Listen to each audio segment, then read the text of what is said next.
Jampala, cinema చూపిస్తమామ వంటి చిత్రాలతో తనకంటూ మంచి గుర్తింపు తెచ్చుకున్న హీరో రాజ్ తరుణ్ పై హైదరాబాద్ నార్సింగ్ పోలీస్ స్టేషన్లో కేసు నమోదైంది. తనను ప్రేమించి శారీరకంగా వాడుకొని వదిలేశాడంటూ లావణ్య అనే యువతి రాజ్ తరుణ్ పై ఫిర్యాదు చేసింది.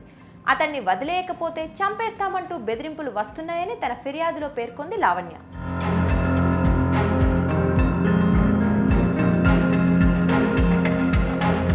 రాజ్ తరుణ్ ప్రేయసిని చెబుతున్న లావణ్య అతడిపై సంచలన ఆరోపణలు చేసింది. రాజ్ తరుణ్ తనని ప్రేమ పేరుతో నమ్మించి మోసం చేశాడని, అందుకు మాల్వి మల్హోత్రా అనే హీరోయినే కారణమని ఆరోపించింది. రాజ్ తరుణ్ని వదిలేయకపోతే తనను చంపేసి శవం కూడా కనిపించకుండా చేస్తామని మాల్వి ఆమె సోదరుడు బెదిరిస్తున్నారని తెలిపింది. తాను రాజ్ తరుణ్ 11 ఏళ్లుగా రిలేషన్షిప్లో ఉన్నామని, గుడిలో పెళ్లి కూడా చేసుకున్నామని లావణ్య తెలిపింది. అయితే తన సినిమాల్లో హీరోయిన్గా నటిస్తోన్న మాల్వి అనే హీరోయిన్తో రాజ్ తరుణ్ అఫైర్ పెట్టుకుని తనను వదిలేశాడని ఆరోపిస్తోంది. ఆమె మోజులో 3 నెలల క్రితం ఇంటి నుంచి వెళ్లిపోయి తనకు దూరంగా ఉంటున్నాడని చెప్పుకొచ్చింది.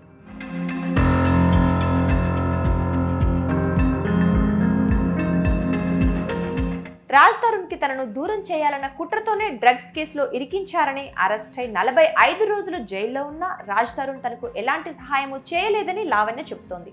11 ఏళ్లు తామెంతో అన్యోన్యంగా ఉన్నామని, మాల్వి ఎంట్రీతో తమకు కష్టాలు మొదలయ్యాయని ఆవేదన వ్యక్తం చేసింది. ప్రాణానికి ప్రాణంగా ప్రేమించిన వ్యక్తి ఇలా మోసం చేస్తాడని ఊహించలేదని వాపోయింది. రాజ్ తరుణ్ని వదిలేయాలని మాల్వి చాలాసార్లు ఫోన్ చేసి బెదిరించిందని, తనను ఏం చేస్తుందోనన్న భయంతోనే పోలీసులకు ఫిర్యాదు చేస్తున్నట్లు తెలిపింది. తనకు భద్రత కల్పించాలని పోలీసులను కోరినట్లు లావణ్య చెప్పుకొచ్చింది. లావణ్య ఫిర్యాదుపై విచారణ చేస్తున్నట్లు నార్సింగ్ పోలీసులు తెలిపారు. లావణ్య అని చెప్పేసి ఈ రాజ్ తరుణ్ అనే వ్యక్తి పైన ఒక పిటిషన్ ఇవ్వడం జరిగింది నార్సింగ్ పోలీస్ స్టేషన్లో. ఈ లావణ్య అనే వ్యక్తి ఈ రాజ్ తరుణ్తో ఇద్దరు కలిసి రిలేషన్లో ఉన్నట్టుగా, ఆ రిలేషన్ తర్వాత ఈ రాజ్ తరుణ్ అనే వ్యక్తి ఇంకొక అమ్మాయితో ఉన్నాడు, ఆమెతో కలిసి ఉంటున్నాడు. సో నన్ను వదిలేసి వెళ్ళిపోయిండు. అవతల ఎవరైతే అమ్మాయి ఉన్నారో ఆ అమ్మాయి ఆమె కానీ ఆమె రిలేటివ్స్ కానీ ఈమెని థ్రెటన్ చేస్తున్నట్టుగా ఒక పిటిషన్ ఇచ్చింది. దాని మీద మేము ఒక పిటిషన్ రిసీవ్ చేసుకొని ఎంక్వైరీ చేస్తున్నాం. ఎంక్వైరీలో ఆమె ఇచ్చిన దానికి అలిగేషన్స్కి ఉన్న ఎవిడెన్స్ కానీ అది కానీ ఉంటే యాజ్ పర్ ప్రొసీజర్ ఏముందో అది ఫాలో అయ్యి ఇన్వెస్టిగేషన్ చేస్తాం.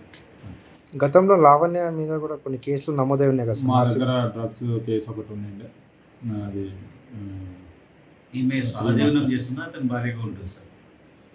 మేము రిలేషన్షిప్లో ఉన్నామని చెప్తుంది. అది చూస్తాం, మేము ఎంక్వైరీ చేస్తాం.